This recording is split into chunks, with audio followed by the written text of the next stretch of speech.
Well, hey there, guys, and welcome back. On this week's show, we have got part 20 of our Toys and Joys dump truck and pup trailer build.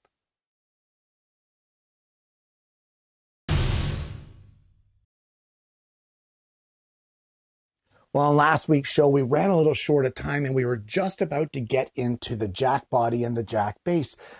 And that's where we're going to start this week's show. But there's one thing that I kind of neglected, and we're going to correct that first. So let's head over to the bench. Well, in looking at the tongue base, I have neglected to drill this 3/32 diameter hole. So what I have done is I've carefully marked it here. It needs to be right in the center of this 5/16 hole that we've done in the bottom. And I'm going to use the length of the tongue right here as our flat reference point. We're going to take it over to the drill press and we're going to drill it down into to meet up with our 5/16 diameter hole. And with that done, we can move on and make the jack body. Now, guys, I've actually drilled this a little bigger than 3/32 because I don't like how fragile this jack pin shaft and jack handle are. I think it's a little too small for this considering it's a functional piece. So I'm going to bump the size up, but we're going to get to that in just a bit. So what we're going to do for this jack body, guys, this is a very simple turning, and that's what I'm going to do. I have a piece of walnut dowel installed in my lathe. I'm going to turn it down to the 5/16 diameter, but once again, we can see here on the drawing that we have been denied a length for this piece. And if we scale off the drawing, it's actually 1 1/8 of an inch long. So what I'm going to do is I'm going to turn this piece. If you don't have a lathe or the ability to turn it, guys, it's a 5/16 dowel cut to length, and place it in your drill and file the end until you get it the shape that you want. But for me, it's going to be a walnut lathe turning. Well, at this point, we now need to drill these 1/16 diameter holes that are in our piece. Now, guys, I'm going to make them a little bigger. As I said, I'm changing the dimensions just a little bit. But the easiest way to drill holes equally in a dowel is with some kind of a jig setup. Now, any of you who have been here on the show long enough know that this is my wooden train track piece. It's a spare piece that I had, and I'm going to utilize the groove to hold the dowel.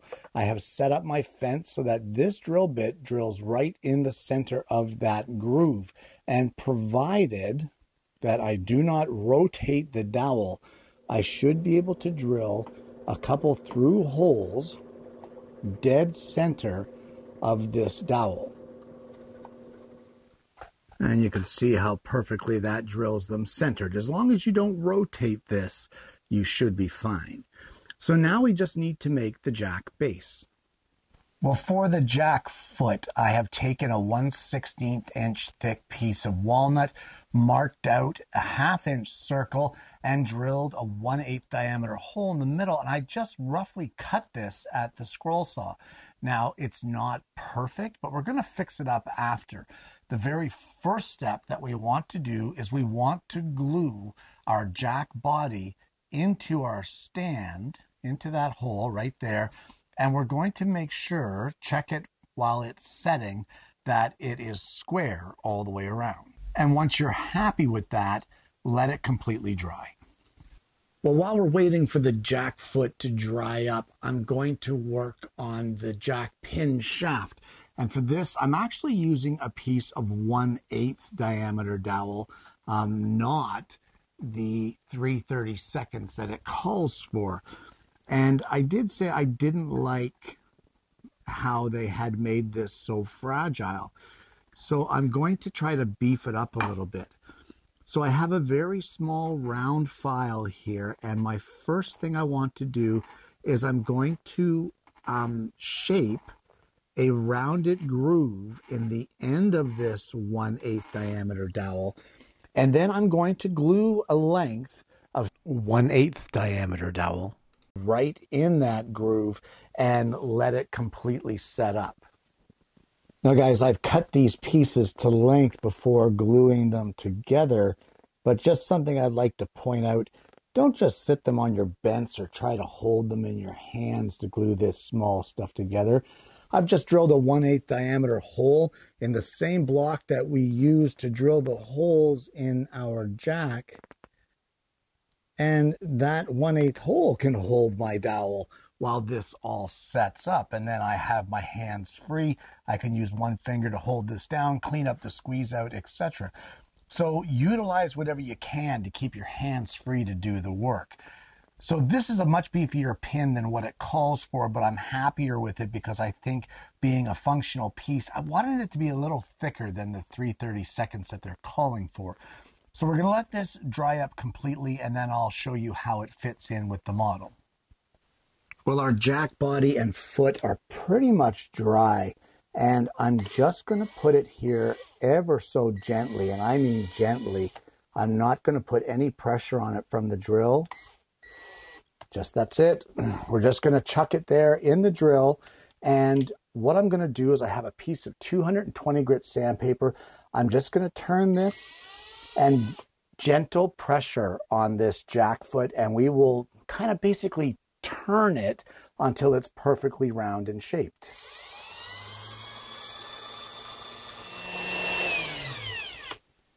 There we go. Look at that. Doesn't that give a really nice result? It's kind of ended up with a rounded pad, and it looks good. It's nice and round. It's perfectly centered now. And we can just put this into the tongue of our trailer. So this will just insert into here. And all we need now is our pin that we just made in the last clips. All right, and now, of course, depending on what position you want your jack in, either up or down, that will determine where this pin goes in, either in the top position so that it sits like this, or in the stowed position so that it sits like this. Now, I don't really like this piece sideways just because it makes the angles look off when you look at the top view like this because of that taper. So I think I'd like to have it installed upright just like this. And of course, as I said, this is a functional piece, so that is why I beefed it up a little bit. And it doesn't look out of place at all. I think it looks just fine. So at this point now, you can place your front tongue back on your assembly here, and we can move on. And the part that we're going to make now, we're going to move on to the dump box frame. And in order to make the dump box frame, we need to cut some pieces. So I have cut 2 dump frame spacers following the dimensions on the plans. I have cut 1 piece for the dump box foot pivot. Now guys, we're going to get into this one a little more in just a second, but I've also cut 2 dump box frames. Now what these are is 3/8 by 1/2 inch by 11.5 inches long. And they have in the one end where your 45-degree angle is cut, we have a 15/64 hole. Guys, this is all table saw work, obviously, with the exception of the hole, but it's just simple mitering and cutting to length. Now for this hole, of course, we have no dimensions on the plans, but if we scale off again the drawings, we have 10 3/4 inch from the one end over to the center of our hole. So you can very easily mark those and drill them. We also have made the dump box foot. It's just a 3/16 inch thick piece of walnut. In this case, it's 3/8 inch wide, 1.5 inch long. It has a 3/32 diameter hole drilled in it. Again, no dimensions on the plans, but you can scale off the drawing and you'll find that it's 1 3/8 from the bottom and centered on your 3/8 side, so at 3/16. So these are very simple pieces to make. And now with this dump box foot pivot, I have marked out our little dado here. We can see it here on the prints. It's a 1/4 inch wide, 3/8 inch deep. But the first thing you want to do is you want to mark and drill these 3/32 holes on either end of your pivot block. Now, guys, I'm going to tell you, don't try to drill right through because you're going to cut this center part out anyway. So you really don't need to put the bit through that extra stress. Drill it in just past this line and then come from the other side and in just past the line, and you'll be just fine. Remembering, of course, that it is an end grain drilling and it does tend to deflect a bit that is as thin as a 3/32 diameter. So at this point now, believe it or not, I'm just going to take, this is not a crucial dado. I'm going to take this over to the scroll saw and I'm going to cut this little dado out as carefully as I can, and I'll show you what I have when I get that done. And that would be essentially all the pieces that we need for the dump box frame. So guys, we're just going to assemble it. The only difference here, the only piece I didn't mention was this length of 3/32 diameter dowel. And what's going to happen is this dump box foot will sit here right inside of our dump box foot pivot. Dump box foot pivot, say that 10 times fast. And this dowel will just get slid into place, just like this. Now, you don't even really need any glue on this, guys, because this pivot is actually going to be mounted inside the walls of our dump box frame. So because of that, we don't require any glue on that pin because it's going to be sandwiched in there and it's never going to be able to come out. So we have our two spacers, and while the drawing once again provides us with no dimensions, we do have an assembly drawing here, scale 1:1, that we can scale off of. And the first one will go 2 5/16 of an inch from the end. Our foot will go 9 1/4 from the end, and our final one will go at 10 inches from the end. So something like this. So I'm going to take the measurements that I have to take. We're going to line all of this up and we're going to glue this frame together. You want to make sure, just as always, that you're gluing it together squarely, because once again, this is kind of the basis where the dump box is going to sit on, and you really need this to be square and true. So I'm not going to record it because that's too distracting for me. Let me get this glued up and I'll see you at the end. Well, I've done a dry fit of our dump box frame and it raises this far and that's it. It kind of binds back here. And if we look at our drawing here for the pup trailer, we can see that this is a sharp corner.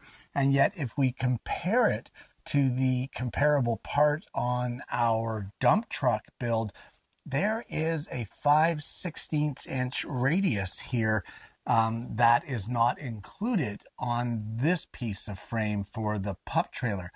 So I'm going to remove this. I have a couple of 3/16 axle pins just placed in here temporarily.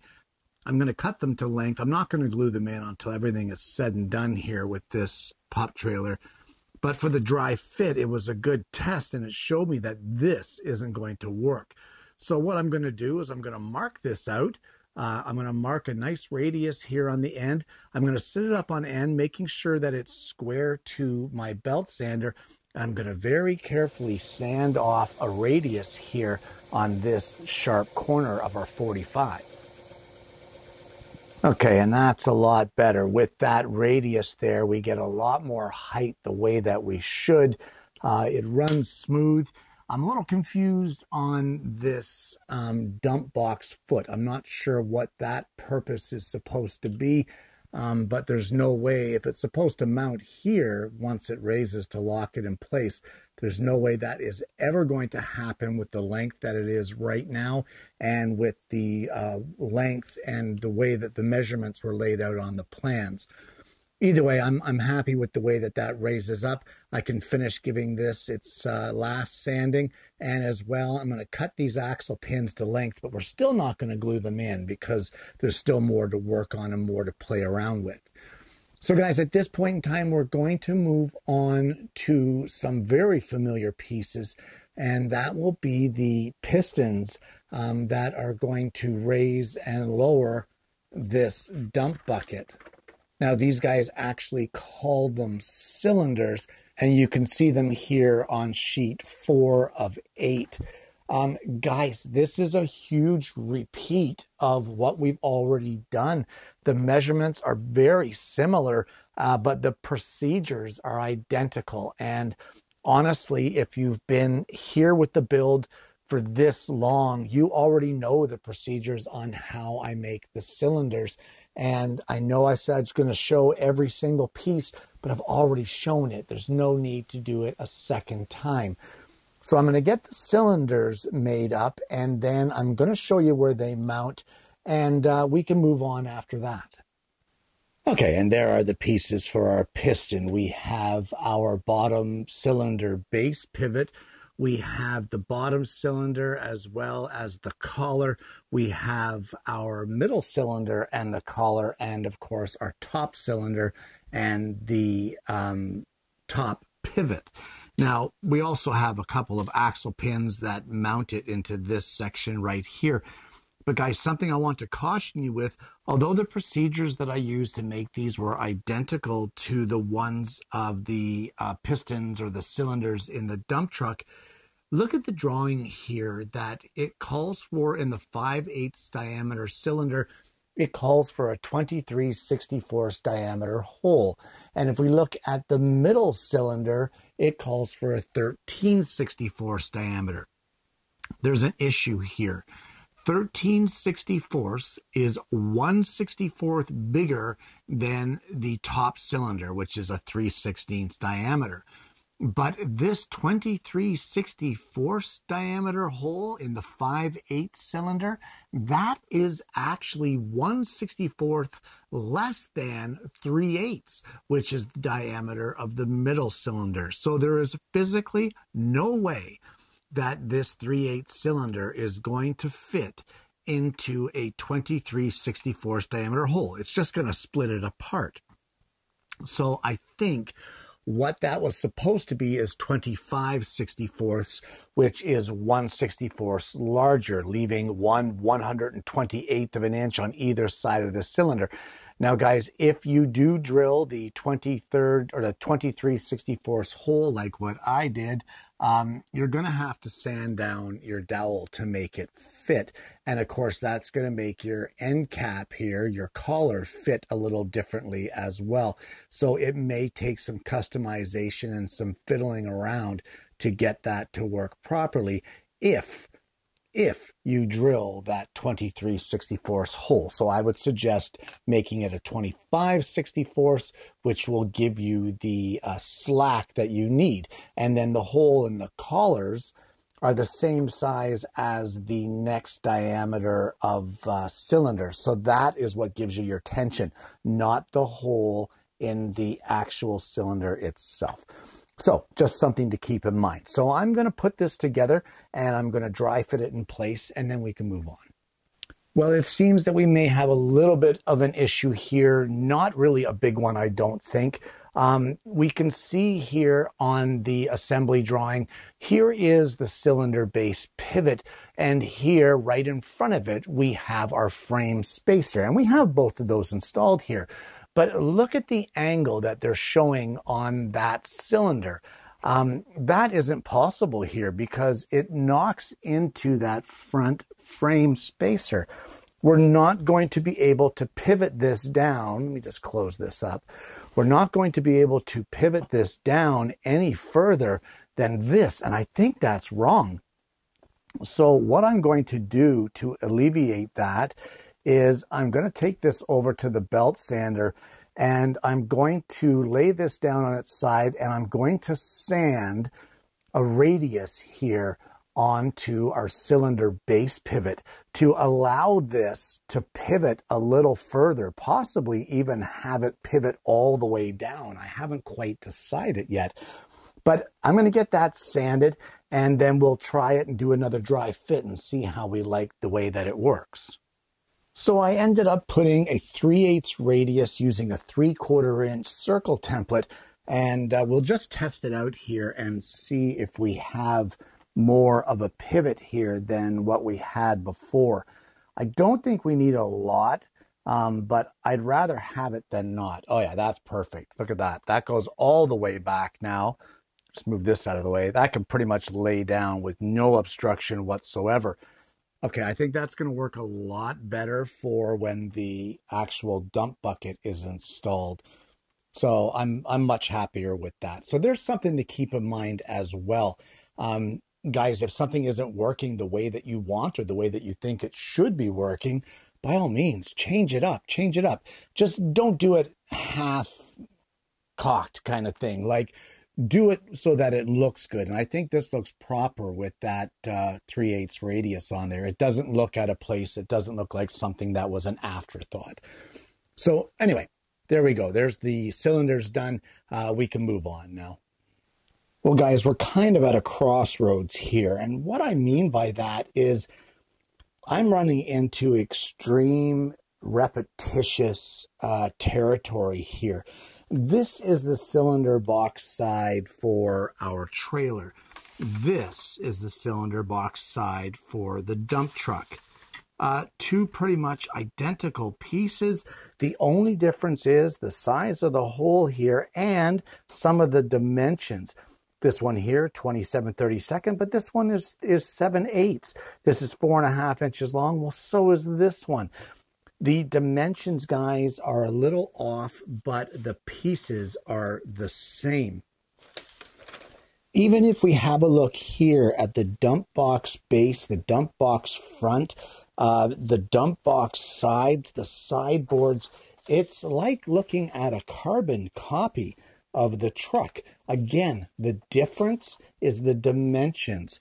1.25 inch, same gap here, 2 3/16, but this is a 1/16 more on the dump truck, but yet the overall length on this one here is 11 13/16, but on the trailer, we're looking at 12 7/8. So a little skinnier, a little longer, but essentially the exact same pieces.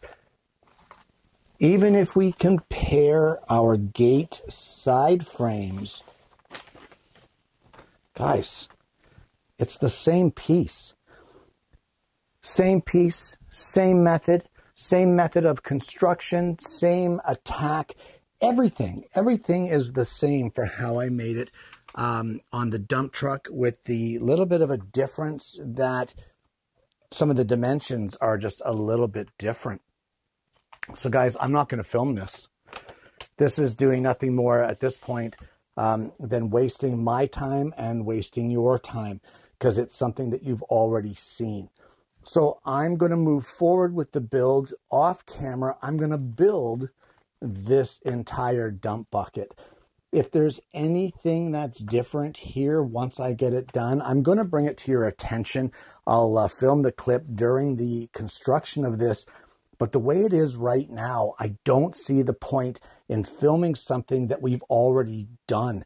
It's the same process. So guys, I'm going to see you when the dump bucket gets finished, and we'll move on from there. Well, I said that if I found any problems or discrepancies, I would get back to you, and it probably seems like I've hardly even left. But I've started in on this cylinder box, and let me just say I've already found an issue. It's not with the pieces. These pieces are just fine. 16-degree angle, pretty simple cut with a 3/8 diameter hole. You make 2 of those. This is the cylinder box back with, again, 16-degree angle on either end. This is the top, the cylinder box top, same thing, 16-degree angle on one end. However, look here at this part right here. We can see that this is our upper cylinder with our connecting hub right here, or as they call it, the top pivot. But what are these blocks that are in here? Guys, I have gone through the entire plan sheet by sheet, all 8 of them, and I cannot find anything that resembles that, or that would fit in here. So you can see right here, I've had to devise my own little plan, and it's basically a small little piece with a 9/64 diameter hole drilled in it. It's drilled at the same dimensions that we drilled this here, with 3/8 down from the top and 7/16 in from the back edge. And that will get glued on the inside of our pivot box, just like this.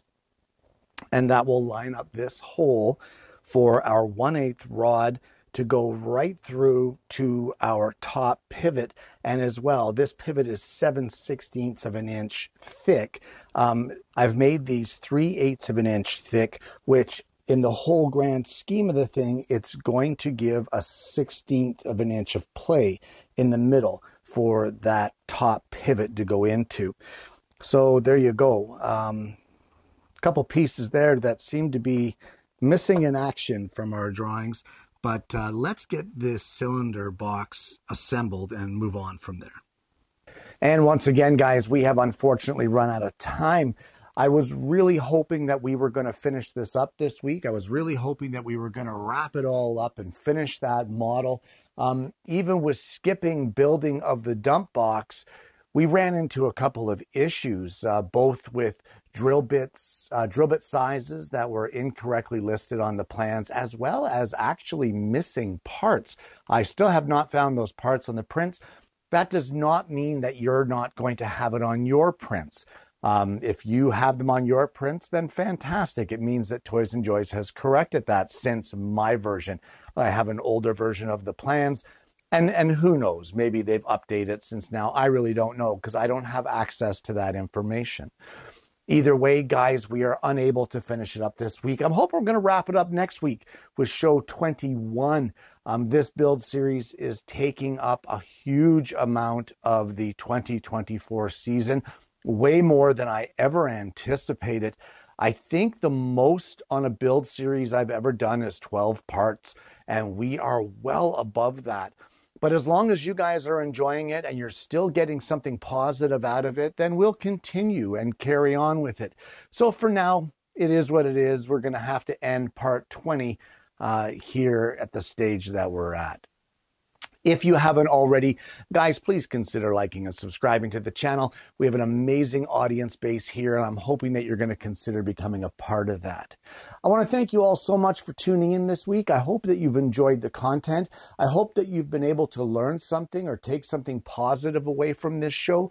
I hope that if you're following along and your plans have the errors that mine had in them, if you have an older version that may not have been corrected yet, I hope that the information that I provided today was able to save you a little bit of hassle and a little bit of headache. But more importantly, guys, I hope that you're going to join me again next week when I bring you yet another woodworking video.